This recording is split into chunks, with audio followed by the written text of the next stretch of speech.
là jusqu'à minuit, comme tous les soirs, en direct. Bien sûr, l'after est là sur RMC, l'after est là sur BFM Sport, sur rmcsport.fr. L'after, l'émission qui dit tout ce que le monde du football pense tout bas. Avec ce soir Florent Gautreau. Florent, bonsoir. Bonsoir Gilbert, bonsoir à tous. Et Jonathan Macardy. Bonsoir. Bonsoir tout le monde. Les gars, les avis de l'after comme tous les lundis. Ce soir, on va parler de la stratégie de Monaco pour la saison prochaine. Florent veut en parler. On va parler de la stratégie du PSG pour la saison prochaine. Jonathan veut en parler. On va parler également du mercato des internationaux français. Là, c'est moi qui veux en parler. Vous aurez également toutes les infos liées au futur coach de Saint-Etienne, parce que ça bouge sans bouger à Saint-Etienne. Ce sera tout à l'heure. Et puis les drôles de dames après 23h, week-end espagnol, italien et allemand ce soir. On se garde l'Angleterre pour demain, puisque vous le savez, cette semaine on a des affaires de 3 heures, demain et après-demain. Je vous annonce d'ailleurs que jeudi sur RMC on vivra la finale de la Ligue des Champions féminine entre le PSG et Lyon, et on aura un after consacré en partie également au foot féminin, donc une soirée spéciale jeudi soir. Ce soir on devrait faire les drôles de dames seulement Simonet. Attends, c'est l'événement quoi. Tu parles de... Bah oui. T'as pas écouté l'after hier. Hier on en a fait déjà 10 caisses. C'est pas grave, je pense qu'il mériterait qu'on passe 2 semaines spéciales complètes. Il a sur pleuré, Petit. il sait pas de quoi demain sera fait, parce que c'est vrai qu'il est un peu dans le besoin, le pauvre garçon, donc c'est bon, on passe à la suite. C'est tel, mais c'est un monument, il mériterait plus. Oui, alors non, je disais demain Philippe Auclair, et demain et après-demain on vous a préparé, parce que je sais que beaucoup d'afteriens kiffent la tactique, on vous a préparé une spéciale finale de Ligue des Champions. On a revisité quelques-unes des grandes finales de ces dernières années, et on va les décortiquer tactiquement. Par exemple l'Inter de Mourinho à l'époque, rappelez-vous le Barça qui gagnait, la Juve, Milan, enfin bref, donc ce sera demain et après-demain. On vous réserve quelques surprises. Il y aura aussi un je m'en fous pas. Le hashtag RMC Live est ouvert le 32-16. Et puis j'ai quelques résultats quand même ce soir, parce qu'il y avait un barrage hier en France. Il y a des barrages ce soir en Angleterre et en Allemagne. Sachez qu'en Angleterre, c'est le club d'Huddersfield qui monte en première ligue, au détriment de Reading, donc dans le barrage du Fort au tir au but. Finale qui rapporte pas mal de blé. Oui, qui est évalué à 200 millions d'euros. C'est un calcul incroyable. Ça. Bah oui, c'est les droits de la première ligue, quoi. Même si donc Huddersfield, il monte en quoi? En première ligue. Et alors, donc, il y a qui? J'ai vu qu'il y a Brighton, c'est ça? Brighton, Newcastle et Huddersfield. D'accord. Et également barrage en Allemagne ce soir entre l'Eintracht Braunschweig et Wolfsburg. Wolfsburg avait gagné 1-0 à l'aller, et là, Wolfsburg mène 1-0 au retour à Braunschweig. Donc, c'est quand même bien parti, il reste un quart d'heure. Ils sont bien partis pour rester en Bundesliga. Allez, on démarre avec le premier avis du soir. Il concerne le PSG. Jingle Macardy, tout de suite. Il est dans le dur là, Messi. Il y a des gens qui l'ont tiré à boulet rouge dessus, dont Diego Maradona. En l'état des choses, il ne reprendra pas. On dirait Macardy, ça me fait penser à un apéro comme ça. Bacardi? Ouais, vite fait. Ivrogne. Mais bon. Ça se boit encore un Bacardi? Toi qui sors? Oui, c'est du mauvais alcool, mais bon, enfin, je sais pas. En fait, son surnom, c'est Pete Macardy. Ah oui, Pete Bacardi. Ouais, il y a de ça. Bon, alors, oui, le PSG, tout ce qui s'est passé ces derniers jours t'a interpellé, c'est ton avis du soir. Pour moi, le Paris Saint-Germain est plus que jamais face à son destin depuis l'arrivée des Qataris. Pourquoi? Alors, j'ai déjà eu l'occasion de m'exprimer plusieurs fois dessus. Je pense que les 4 années depuis le départ de Leonardo et le départ d'Ancelotti, ça a été 4 années pour rien, 4 années de perdu pour le Paris Saint-Germain, 4 années où il n'y a pas eu de progression, où ça a stagné, ça a vivoté, avec des résultats domestiques qui ont fait un peu office de voile sur les carences de la construction institutionnelle et sportive du Paris Saint-Germain. Et je pense que là, c'est la saison ou jamais. Cette saison, si on fait un bilan très succinct, je pense qu'elle a été extrêmement positive. Nouvel entraîneur, nouveau projet de jeu, nouveau style de jeu, des résultats parfois assez flamboyants comme le 4-0 du match aller contre le Barça. On a vraiment eu des bribes de ce que pourrait être le Paris Saint-Germain en tant que grand club. Donc pour moi, ça a vraiment été une saison très très très positive. Là, ce qu'on apprend, c'est que Nasser a résolu le gros problème du club, à savoir mettre un vrai directeur sportif. On savait que la situation d'Olivier Létang, qui était directeur adjoint d'un directeur sportif qui n'existait pas, l'arrivée de Penelope Kluivert, c'était le gros boxon. Là, apparemment, il y a Antero qui va arriver. C'est censé résoudre tous les problèmes du Paris Saint-Germain. Le problème qui se pose, quand je vois ce binôme qui est en train de se former avec Antero et Unai Emery, c'est quel est le projet du Paris Saint-Germain? Qu'est-ce que le Paris Saint-Germain veut faire? Si on regarde sur le papier, pour moi, c'est un duo qui est extrêmement séduisant et complémentaire. On a Antero qui est un dénicheur de talent assez incroyable, pas la peine de rappeler ce qu'il a fait à Porto, les Falcao, les Rames, etc. La mise en place d'une cellule de scouting de très haut niveau, j'ai eu la chance extrême de pouvoir la visiter, 250 scouts répartis partout dans le monde qui scoutent tous les championnats dans le monde entier, ce qui a permis à Porto de briller avec des moyens somme toute assez restreints. Et puis il y a Emery qui est un entraîneur qui n'a pas forcément besoin de stars et qui construit très bien avec des joueurs en devenir. Donc pour moi, ce duo est extrêmement complémentaire et sur le papier, j'adore l'idée. Le problème, c'est que depuis que QSI est arrivé, depuis 6 ans maintenant, le projet c'est de gagner la Ligue des Champions. Maintenant, après 6 ans, je pense que le Paris Saint-Germain doit vouloir gagner la Ligue des Champions sur le court terme. Or, ce qu'on nous propose là avec ce duo, c'est un duo de construction sur le moyen, voire le long terme.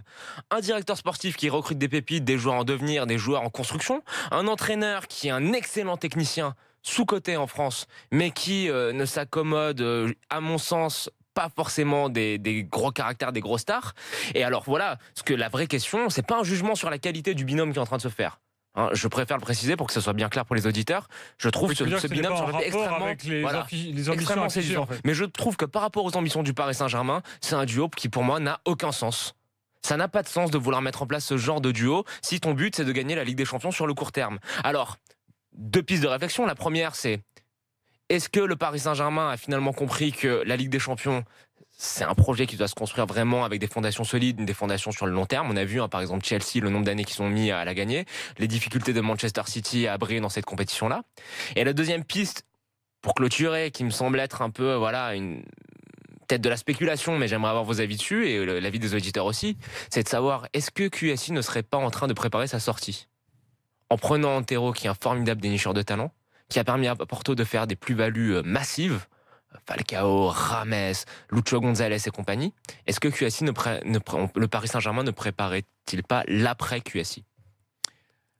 Alors, Florent, ton point de vue, et moi, ensuite le 32-16 est ouvert, bien sûr, supporter parisien. Forcément d'accord sur déjà le constat que tu fais, c'est-à-dire le constat des 4 ans où tu dis un constat très sévère à mon sens, dans le sens où on le sait, l'argent ne fait pas tout, et surtout, même si tu peux gagner plus de choses plus facilement, ils ont un palmarès domestique qui est quand même domestique, mais qui est incroyable.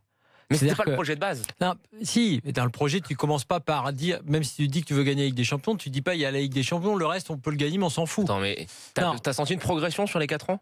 Moi, j'ai senti en tout cas que par rapport à quand tu investis en 2011 et qu'on est en 2017, que tu fais le bilan, tu peux pas dire que cette partie-là est un échec. Tu peux pas dire. Il faut voir d'où tu viens. Il faut voir quel est le PSG avant leur arrivée. Et donc qui est moi j'ai critiqué et j'ai critiqué encore la façon dont ils organisent le club. Et là, après, on va débattre de ta deuxième partie sur ce binôme là qui se dessine. Et c'est vrai que, en gros, ils ont fait tout très bien dès le départ sans s'en rendre compte. C'est-à-dire un peu par eux-mêmes se sont pas rendus compte qu'ils avaient fait le meilleur choix, c'est-à-dire avec Ancelotti et Leonardo, ils avaient le best. Bon, ils ont tout cassé, un peu comme des enfants gâtés. Donc là, ils cassent le jouet, ouais. Ouais, ils ont cassé leur château de sable sur la plage. Ils ont piétiné le truc pour le recommencer, sauf que derrière, évidemment, tu refais jamais aussi bien que la première fois. Donc moi, je suis pas d'accord sur le constat. Ils ont réussi ça. Ils ont réussi beaucoup. Ils ont réussi à redonner de la fierté aux supporters, à réussi à donner un palmarès énorme. Ils viennent de dépasser l'OM dans l'histoire de la Coupe. C'est aussi grâce à eux parce qu'ils ont enquillé les coupes nationales. Le titre tous les ans et cette année, un nombre de points record encore parce que Monaco a fait une grosse saison. Donc, moi, là-dessus, déjà, je dis quand même parce qu'il faut toujours remettre en perspective. Il faut reprendre quand tu arrives en 2011. Et je peux te dire que dans l'été qui a suivi, on a fait les afters pour dire attendez, on a vu ce qui se passe avec Abramovich à Chelsea, on voit ce qui se passe à City, on voit le temps que ça prend. Est-ce que c'est vraiment sérieux? Est-ce que c'est des gens qui sont là pour 1 an, pour 2 ans? Donc moi, là-dessus, attends, je te coupe, mais sauf que tu oublies, à mon sens, tu oublies un aspect fondamental du projet qatari, c'est que le Paris Saint-Germain, à la base, on va pas se leurrer, c'est un outil de soft power.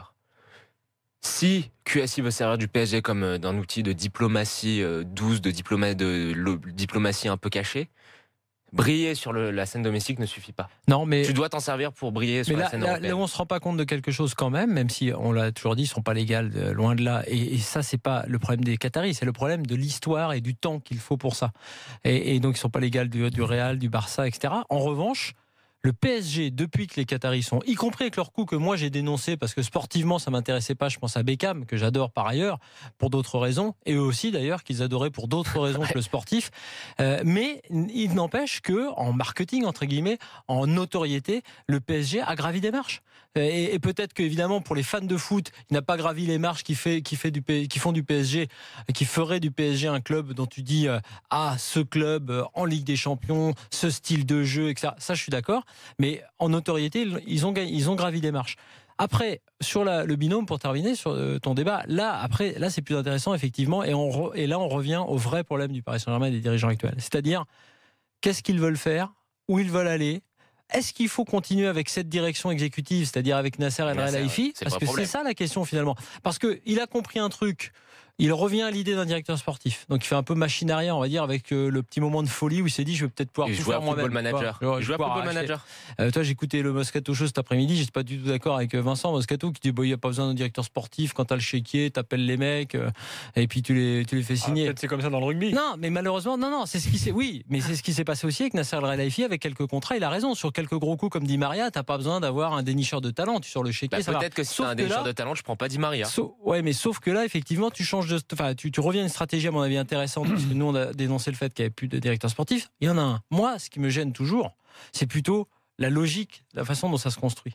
C'est-à-dire que tu vois, quand je vois Lille, je prends l'exemple de Lille, où ils ont tout mis dans l'ordre, et même, j'irais même presque jusqu'à l'OM, mais mieux Lille, qui met tout dans l'ordre, l'investisseur, le directeur Inglas, je ne sais même plus quel est son poste, le directeur général ou exécutif, je ne sais pas quoi, le directeur sportif Campos et le coach Bielsa.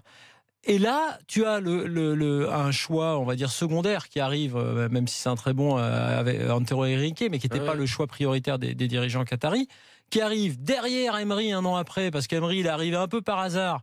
Ils l'ont regretté à un moment donné, alors qu'ils n'ont pas à le regretter. Ils ont fait un bon choix, là encore, sans le savoir. Mais en l'occurrence, c'est un petit peu du rafistolage. Alors, on va prendre Emery tout seul, on va gérer tout. Ah non, il nous faut un directeur sportif. Alors, notre premier choix, c'est, comment il s'appelait, Bertha. Ouais. Ah mais non, on ne peut pas l'avoir. On va prendre Antero Henrique. C'est une sorte de construction. Alors, maintenant, cette construction-là... il ne correspond pas au projet. Oui, mais cette construction-là, après... quand tu as un projet, quand tu as une ligne, quand tu as un patron, tu dis à Antero Henrique, voilà notre projet, voilà ce qu'on veut faire. Et donc tu peux très bien t'en sortir avec quelqu'un qui a du réseau. Donc en tout cas, moi je me félicite d'un truc, c'est que le mal pour un bien dont on parlait avec l'élimination, le 6-1, il est là. Il est qu'aujourd'hui, ils se sont débattus. Avant toute chose, ils ont perdu un petit peu de temps, peut-être là, ils vont le rattraper pour les transferts eux-mêmes, avec le fait d'avoir un directeur sportif. Tout de même, Nasser El Khelaifi, donc samedi après le match de coupe, dit 200%. Emery sera là à 200%. Il avait dit ça de blanc quand il l'avait prolongé. Hein. Donc, il n'avait pas dit 200%. Il avait peut-être dit 199. Ouais, non, mais pas si tard. Il n'avait pas dit si tard. Il n'avait pas quantifié il n'avait pas dit blanc. Non, mais à l'époque, quand il le prolonge, c'est bon. Mais c'est pour Laurent Blanc. En quelle mois il le prolonge, Il le prolonge quand même en février ou en mars. Oui, c'était avant le match face à City. Après, j'insiste sur le papier. Je me répète, mais sur le papier, le binôme est séduisant, mais c'est quid du projet. Tu me dis Emery plus Antero à Monaco, c'est logique. Ça correspond à la logique monégasque, ça correspond à la politique sportive monégasque, ça correspond à la politique institutionnelle monégasque. Là, quand ton but, avoué, c'est non, mais là-dessus, moi, je te rejoins. C'est vrai que c'est très curieux. Ça colle pas. C'est un peu, tu fais les seuls. La Ligue des Champions, le problème, c'est qu'en fait, l'erreur, c'est d'afficher. C'est d'afficher comme ça et en disant on veut la Ligue des Champions. C'est-à-dire que tu sais, c'est tellement aléatoire. Tu fais pas que l'afficher, t'as le budget aussi. Oui, mais c'est tellement aléatoire. Regarde, tu as le budget. La Ligue des Champions, l'année prochaine, va savoir ce qui peut se passer, le tirage au sort, des circonstances favorables dans les matchs.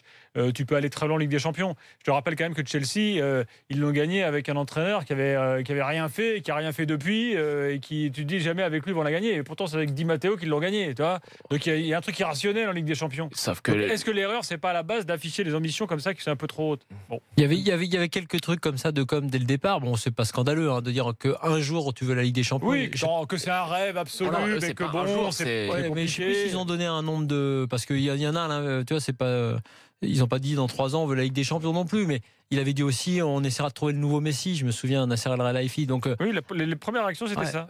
Bon après si tu veux, moi ça me gêne pas forcément parce que bon, gagner la Ligue des Champions, comme le dit Jonathan, quand tu as un budget comme le leur, quand tu as un grand club et que tu veux l'être, ça doit être un objectif. En tout cas, maintenant, à quelle échéance? Okay. Alors, on va pas s'arrêter sur le terme gagner la Ligue des Champions. On va plutôt définir ça comme s'inscrire durablement comme étant un club du top 5 européen. Alors, Yacine au 32-16 est supporter du PSG, vient nous donner son point de vue. Yacine, bonsoir. Bonsoir Gilbert, bonsoir Jonathan et bonsoir Florent. Salut Yacine, est-ce que tu es d'accord avec Jonathan ? Ouais, ils ont dit des choses qui étaient totalement vraies, que ce soit Jonathan ou Florent. Moi je pense que maintenant, avec ce binôme, là on va vraiment parler football. Enfin, je veux dire football pur, hein. Séduire les amateurs de football. T'as un superbe entraîneur et t'as un dénicheur de talent. Le côté marketing, maintenant, mettons ça de côté. Mais sur le dénicheur de talent, toi tu préfères voir arriver des petits mecs, je sais pas, des Colombiens, des Brésiliens que tu connais là, pas, ça parle de Pity ou Martinez, voir déjà. arriver des stars. Tu vois ce que je veux dire ? Porto, ça n'a pas été si mal à ce que je sache, avec le peu de moyens qu'ils avaient lorsque Enrique était en place.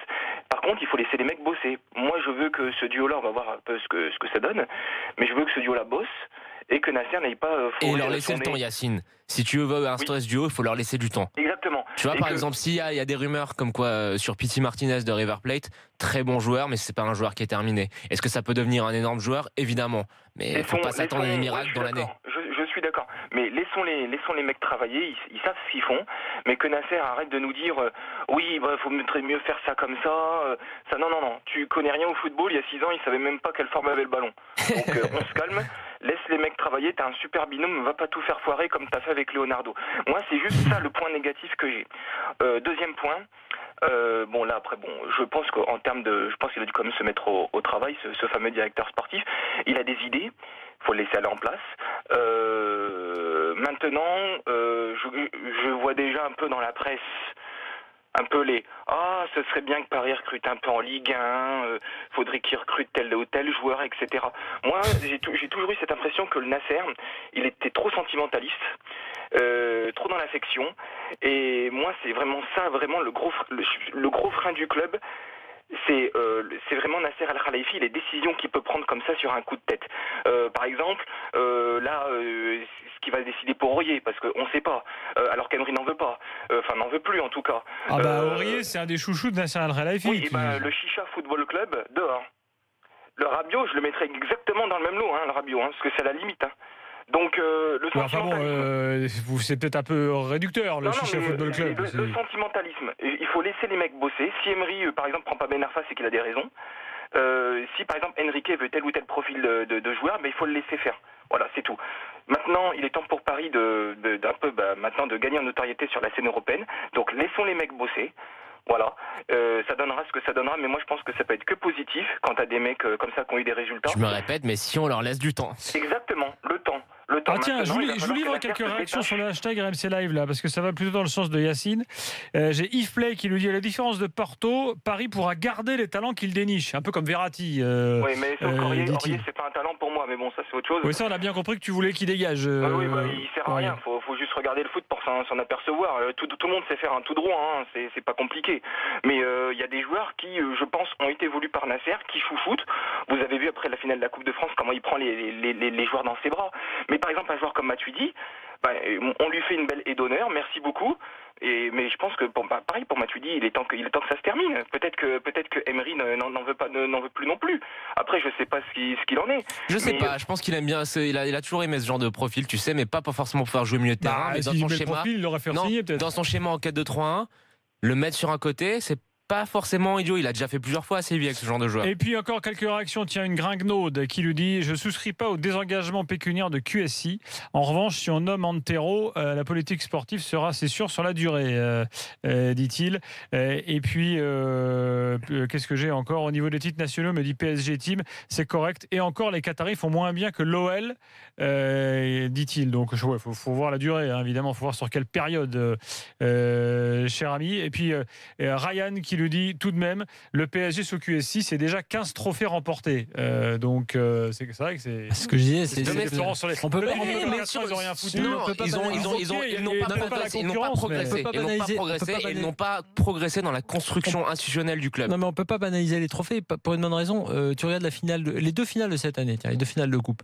T'en as une contre Monaco qu'on annonçait un ogre et que Paris a battu largement. Et tu en as une autre où le Paris Saint-Germain était vraiment sous pression parce qu'évidemment, tout le monde attendait la chute contre le Petit à 0-0 à la 90e. Franchement, c'était très compliqué à jouer. Non, mais cette année, c'est une transition sportive, donc c'est très remarquable. Et je l'ai dit il y a 2 jours, je trouve qu'il y a un point sur lequel ils ont été forts. Il faut le dire, parce on les a taillés à juste titre après leur attitude, puisque c'était une attitude entre guillemets non professionnelle, ou du moins une attitude de gens qui n'avaient pas le mental. C'est ce qui est arrivé à Barcelone, ça c'est une chose. Mais en revanche, la réaction qu'ils ont eue après, alors que là, le soir de cela ou le lendemain matin de cela, tu ne peux pas préjuger de ce qui va se passer, tu ne peux pas savoir si ça va pas exploser dans les grandes largeurs. Et donc, ce vestiaire a tenu. Ils ont gagné les titres qu'ils pouvaient gagner. Ils sont allés au max de ce qu'ils pouvaient en championnat contre Monaco. Donc on va passer à la suite, les gars. C'est à noter. Mais juste avant, tu parlais d'attaquant de River. Là, tu sais que tu as vu que l'OM veut dénicher un talent en Amérique du Sud. Oui. Il colle à l'image du club. Ouais. Tu as des noms à soumettre, toi qui suis le foot sud-américain de très près. L'attaquant. Je parle d'attaquant. Lucas Alario, qui joue à River Plate aussi, qu'on annonçait du côté de Paris cet hiver. L'OM, c'est ton club, Jonathan. Bon choix. Faut que tu balances. Moi, j'adore Lucas Alario. Très bien, Lucas Alario, bon choix pour l'OM. Je trouve l'OM. que c'est un excellent joueur. Et justement, comparé à Martinez, je pense qu'il est beaucoup plus mûr et mature dans son jeu. Et il a un jeu qui est beaucoup plus européen. Pour ceux qui ne le connaissent pas, il ressemble à qui? Enfin, quelle caractéristique Alario? Non. Cavani en plus technique, mais en moins tueur devant le but. Toute proportion gardée. Si déjà il a ça, c'est pas mal. Mais voilà. Toute proportion gardée. Dans le profil, c'est un attaquant qui est un grand, élégant, qui sait bien jouer au ballon, qui a un bon sens du but, qui est pas forcément très rapide, mais qui a une bonne puissance physique et qui a une intelligence de jeu il est ultra disponible. Moi, j'aime beaucoup Lucas Alario. Dans quelques instants, on passera à Monaco. Florent veut en parler. On parlera également de l'équipe de France et de Saint-Etienne qui continue d'auditionner les entraîneurs, mais les présidents ne sont pas d'accord entre eux. Donc on en parlera avant 23h. Le supporter des Verts, restez avec nous. Les autres, bien sûr. On se retrouve tout de suite dans l'after.